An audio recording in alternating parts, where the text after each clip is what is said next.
Hey folks, Anirudh, hope you guys are all good and taking care of yourselves. So folks, in this video, I'm going to be delving deep into one of the more nuanced aspects of business, which is business model analysis, and how I myself have used the same framework, which I'm going to be talking about in this video, for ascertaining the viability of multiple business models in my own entrepreneurial journey, and how it has influenced my decision of deciding whether or not to get into a particular business model depending on these 6 parameters, which I'm going to be talking about later in the video. And this will be a very huge boost for you if you are thinking of starting a new business and you are not certain which business model you should get into, or even if you are working on a business and are seeing some success, but you want to switch your business model and are thinking of getting into something else as a side hustle or even as a full-time different business altogether. So buckle up, because this video is going to be a bit longer one, and I'm not going to be delving very much deep into each and every aspect or each and every parameter, because if I were to do that, then that would require a separate video for each and every parameter. Though definitely if you guys want it, then leave a comment down in the comment section below. I'll be sure to make an independent video for each and every parameter, going in depth and discussing each and every parameter in detail with relevant examples as well. But for this video, I'm going to be going over the surface and making sure that you get the gist of it, so that this video equips you with the necessary tools and resources which you will be needing in your business journey. So without further ado, let's jump right into it. So the first parameter which I'm going to be discussing is one of the most crucial ones from these 6 parameters, which is rotation cycle. Now, what do you mean by rotation cycle? So in basic terms, rotation cycle means the frequency and the efficiency with which a particular business model can reinvest its resources and earnings back into its operations. And by these resources and earnings, I not just mean the monetary ones, I also mean the non-monetary ones, such as the feedback from the customers, the product iterations, the product testing or the sampling, the prototype testing or the sampling. All those things combined, if you are able to apply not just your earnings or your resources back into the business, but your learnings as well, which you are getting not just from your experiments, but from your customers' feedback as well. So if a particular business model is able to provide you with a higher rate of frequency and efficiency when it comes to reinvesting these resources back into your business, then that business model should be preferred over another business model which doesn't give you the leverage of doing so, because you won't feel the effect of this in the beginning stages of the business. But when you have been doing it for, let's say, 1 year or so, then you start to see the importance of choosing that particular business model, because you will be having multiple advantages over other businesses which don't have the same advantage when it comes to rotation cycle in their business model. The first would be, you guys would be always having higher cash in hand reserves.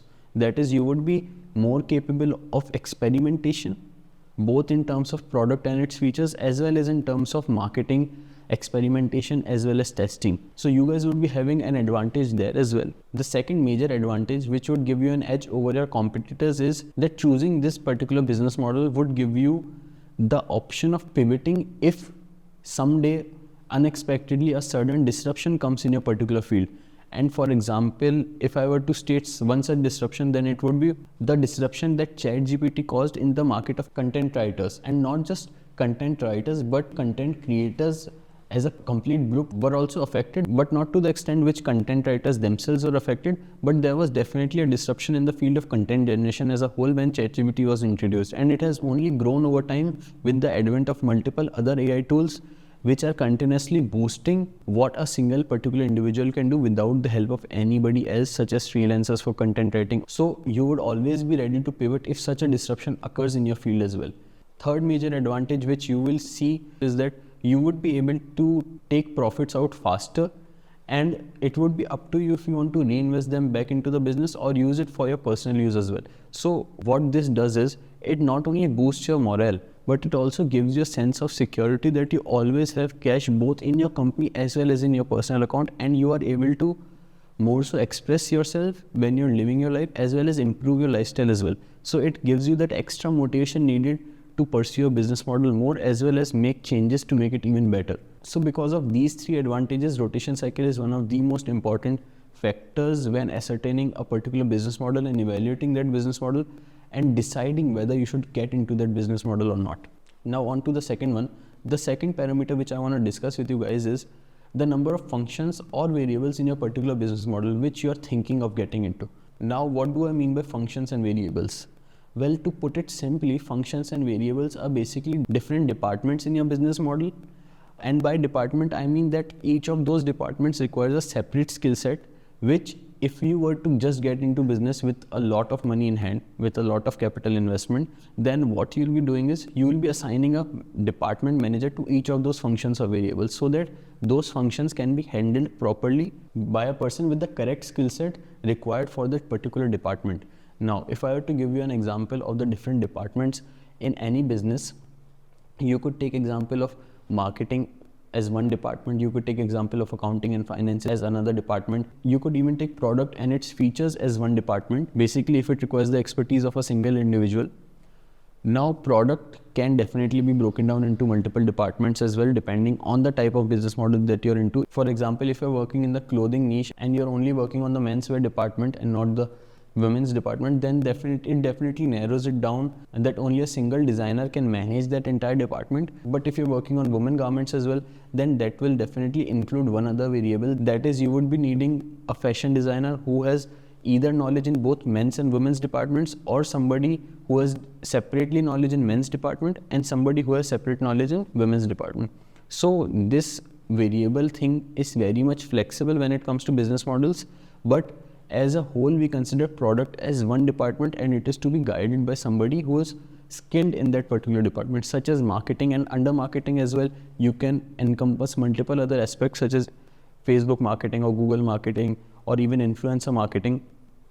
So all these come under the marketing department, and it would be led by somebody who has knowledge in all these skill sets. And if you want to further divide these functions or variables into sub functions, as you would be doing once your business grows, as most other big companies are doing, then you would be assigning a particular manager to each and every one of these sub functions as well.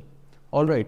So that is why if you're just getting into a business, you don't want that business to have anything more than 4 variables or functions, at max 5 if that business has lucrative returns, which I have discussed in one of my previous videos. If you want to understand those variables and comparison between digital products versus physical products, then you should definitely go check out that video, because in that I've actually put forth the business models along with all the functions and variables which go into a physical business model as well as which go into a digital product / service business model.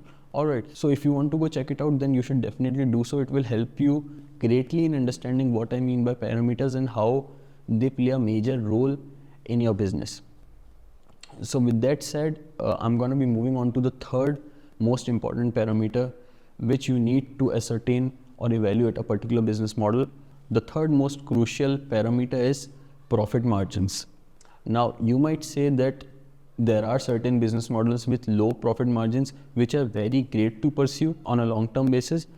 That is definitely correct, but when you're just getting into a business, and especially if it's your first or second business, then you need to make sure that the business you get into actually provides you with the sustainability factor as well, because most of the times people who win in business are not extraordinary individuals with extraordinary talent. It's just that they stayed in the game long enough to learn all those different skills and apply them back into the business and then grow from there. So according to me, it's not so much about talent and your specific skills. It's more so about the time you give to your business, the volume of work that you do in your business. To be able to do that much amount of work, put that much amount of volume and give that much amount of time in your businesses, you need to have good profit margins when you're just beginning or just getting into your first business model.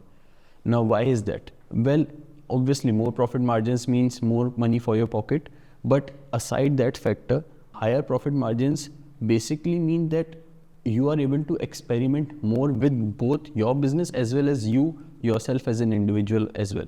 You are able to work on your lifestyle at the same time working on your business, because a lot of the times I've seen entrepreneurs who are working on their businesses for 3-4 years and they are into businesses with low profit margins. What happens is that they have been working on their business for 3-4 years, but their lifestyles don't seem to be changing that much, and that affects them morally as well, because at the same time they are seeing people who started their business after they had started their own business and are living a more better life in terms of their lifestyle aspects, the places that they are going, the amount of free time that they have, which makes them think that either they are doing something wrong or they are in the wrong business, which is not the case. Actually, it's just that certain businesses with higher profit margins give freedom of time and place much faster to their founders as compared to certain other businesses.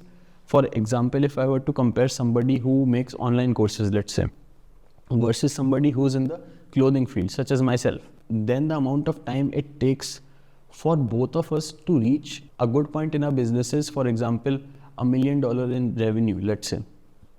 At that point, the amount of monetary freedom that the digital courses guy would be having would be way more as compared to me, because I would be seeing a return of roughly around 20% on my turnover, whereas for the same person who's doing $1 million in revenue, that is roughly 8 CR according to recent exchange rates. So that person would be having anywhere from 50 to 60% profits, as well as freedom of place, whereas I won't be having freedom of place because I've got a warehouse to manage as well. I've got multiple other people who are working under me, even though they are comparatively low pay employees as compared to somebody who the digital course guy would be recruiting or hiring. They would be highly skilled in their particular fields and would be paid more. But when I hire low pay employees or low salaried employees, I need to give them that much more time to manage them better. So this is coming from my personal experience, that if you are in a certain business model, then that business model could very well give you the advantage of living a better life faster in terms of lifestyle, in terms of freedom of time, freedom of place, and freedom of money. I'm not saying that the clothing business or the other business models are not good. They are very good. I am into one of those, and I can tell you from personal experience that these business models are amazing business models. But what I'm saying here is that these are just not for beginners. If you're just starting out, then you should be getting into a particular business model which has higher profit margins. All right. So with that said, let's move on to the fourth parameter, which would come as a very obvious parameter to some of you guys who have gotten into a business or who are thinking of getting into a business and are doing some research, which is the upfront capital requirement to get into a business, or the capital investment which you need to get into a particular business. Well, I'll explain it to you very simply with an example. If you're just starting out, you don't have a lot to risk. You won't be getting into a business which asks you to invest or put up 70 lakhs right away, and then you'll be needing to work on it with that 70 lakh as the stake amount, which can be lost if you don't succeed in this business. Those are very bad odds, not just for you from a point of getting into a new business, but as well as a huge burden on your mind as well at all points of time when you're just beginning or starting out, because that entire mental burden of losing everything that you have, because if you're putting up 70 lakh right away and you don't come from a good business background or good business family, then you are basically risking your all and getting into a business model. So the stress of it all actually limits you from performing at your best, which is something that I personally think. Now, there are definitely some studies which say that people perform better when it comes to high stress situations or high tension situations. But I personally think that if you're getting into a business, then you should have a clear mind and a clear head without any debt, and you should never put up all of your life savings when you're just starting out or getting into a new business, because it will just make you a fool when you lose. And you won't just be losing your money, but you would be losing faith in business as a whole, and you would never be getting into it again, which would be a wasted potential if you have good potential and you could have achieved a lot both with your business as well as with your lifestyle.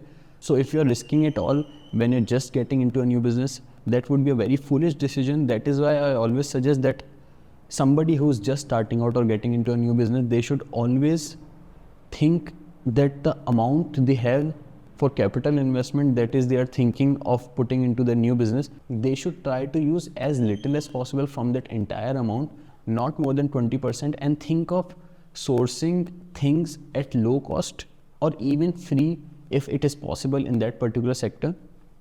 Most of the times if they're just starting out, because what happens is that when you're trying to make do with what little you have, it brushes up your other skills as well. For example, if you're starting a clothing brand, all right, a retail clothing brand in which you're going to be selling online articles, both menswear and womenswear. If you have a lot of money and let's say you invest 30-40 lakhs right away into the business, you'll have all the resources to actually make the business succeed. but it will overinflate the idea or overinflate the prices in your head of the things which are actually not that high priced. For example, if you have a lot of money and you go to a vendor, then that vendor would at first glance understand that you are somebody capable of paying them a lot, and then they will charge you accordingly, first and foremost. Or if they have a constant rate system like we guys have, then they will show you products which are higher priced than the regular products.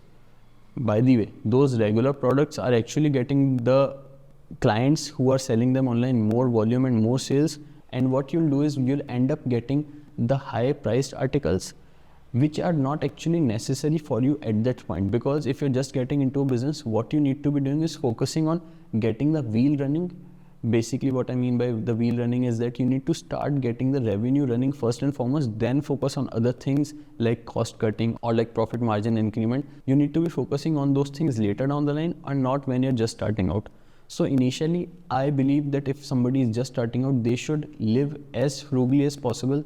They should try to make do with whatever resources that they have, and if they have a lot of resources, then they should try to limit themselves as much as possible to learn the most from their frugal situations, because that frugal situation will give you a ton of experience which will be very difficult to learn later down the line when you're actually running the business. So I hope you guys understood something from it, and not just you, but when I started out, I also didn't have a lot of resources, and I did make do for the most part with whatever I have, and we somehow kept on going at it and managed to make it here.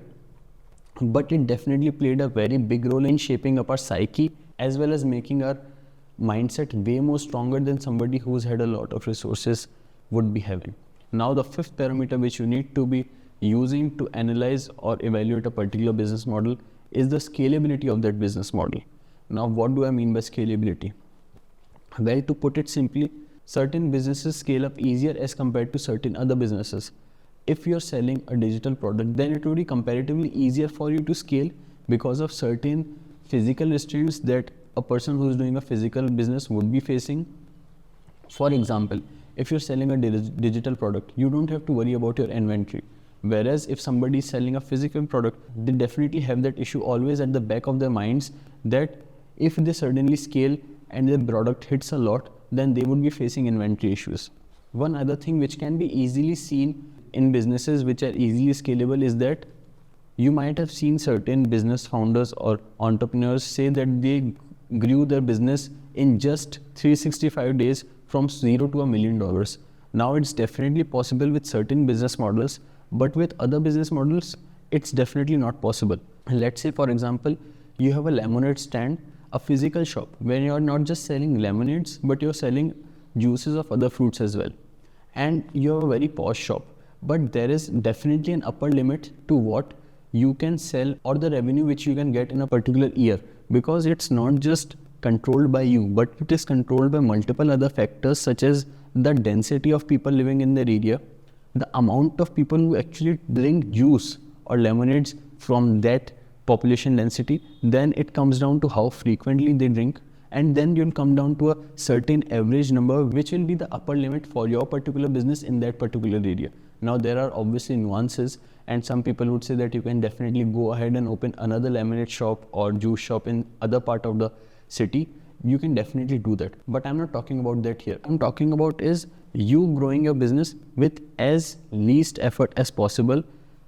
That is what determines the scalability of business. Obviously, each and every business model can be scaled, but you trying to scale a juice shop versus you trying to scale a digital product is something which can't be compared, because on one hand, you can comparatively easily achieve $1 million revenues or 8 CR revenues in a year. Whereas on the other hand, if you're selling from a juice shop, then it will definitely take a lot of other factors, goodwill included, which takes a lot of time to build for you to scale up to that $1 million or 8 CR mark.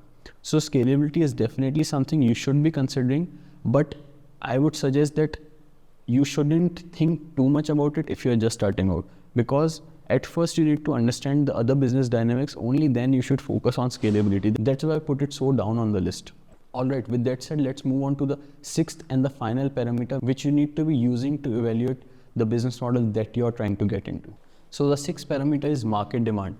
Now most of you would think that this is the most obvious one out of all the parameters, but trust me, market demand is not that easy to understand, because I have seen multiple founders think that they are getting into a product which has very high market demand but is not being fulfilled by appropriate vendors or suppliers. But when they get into that particular business model, what they end up finding is that the demand they were seeing was actually false demand. That is, the customers were saying they need something like that, but it wasn't something which they needed immediately or which was an urgent need of theirs. It was something that they thought of getting, but wasn't something which they were pushed to get or buy.